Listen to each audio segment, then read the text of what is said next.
10월 3일 금요일입니다. 10월의 가을도 점점 무르익어가고 있습니다.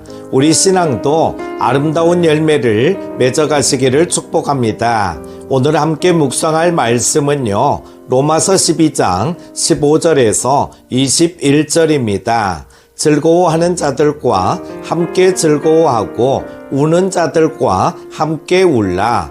서로 마음을 같이 하며 높은 데 마음을 두지 말고 도리어 낮은 데 처하며 스스로 지혜 있는 채 하지 말라. 아무에게도 악을 악으로 갚지 말고 모든 사람 앞에서 선한 일을 도모하라. 할 수 있거든 너희로서는 모든 사람과 더불어 화목하라. 내 사랑하는 자들아, 너희가 친히 원수를 갚지 말고 하나님의 진노하심에 맡기라. 기록되었으되 원수 갚는 것이 내게 있으니 내가 갚으리라고 주께서 말씀하시니라. 내 원수가 줄이거든 먹이고 목마르거든 마시게 하라. 그리함으로 내가 숯불을 그 머리에 쌓아 놓으리라. 악에게 지지 말고 선으로 악을 이기라.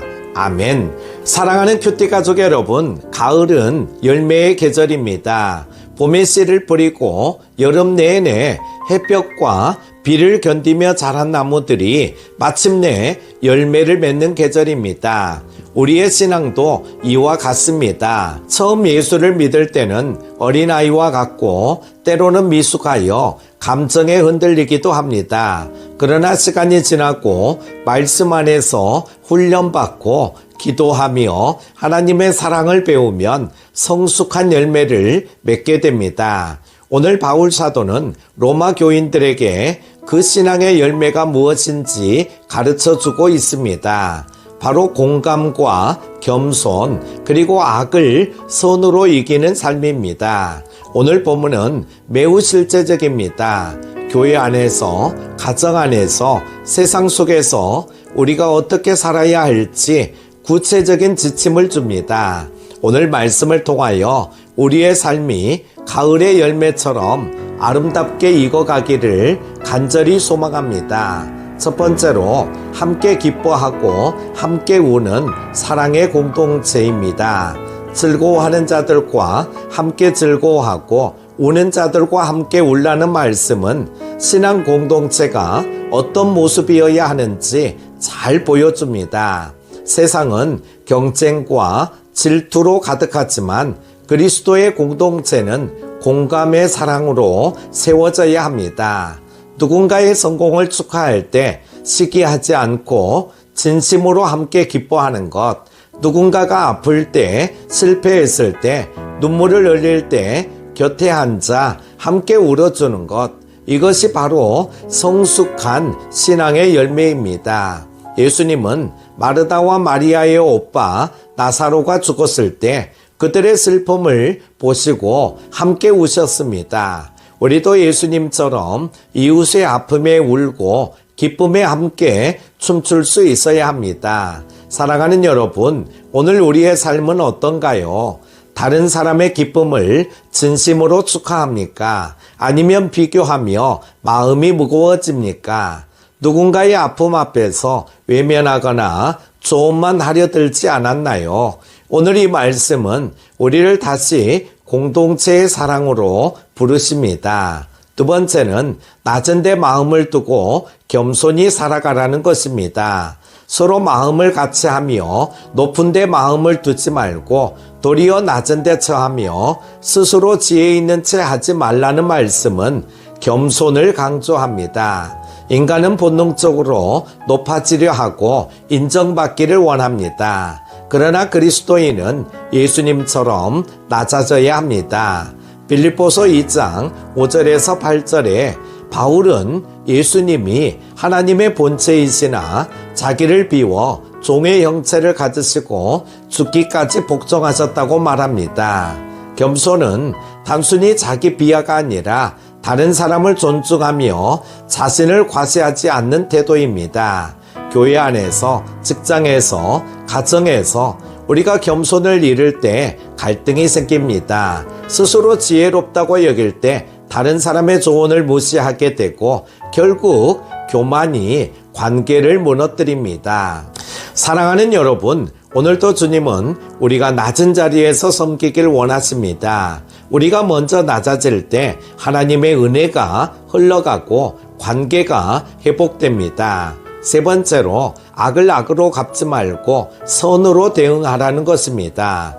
아무에게도 악을 악으로 갚지 말고 내 사랑하는 자들아 너희가 친히 원수를 갚지 말고 하나님의 진노하심에 맡기라는 말씀은 복수의 유혹을 버리라고 가르칩니다.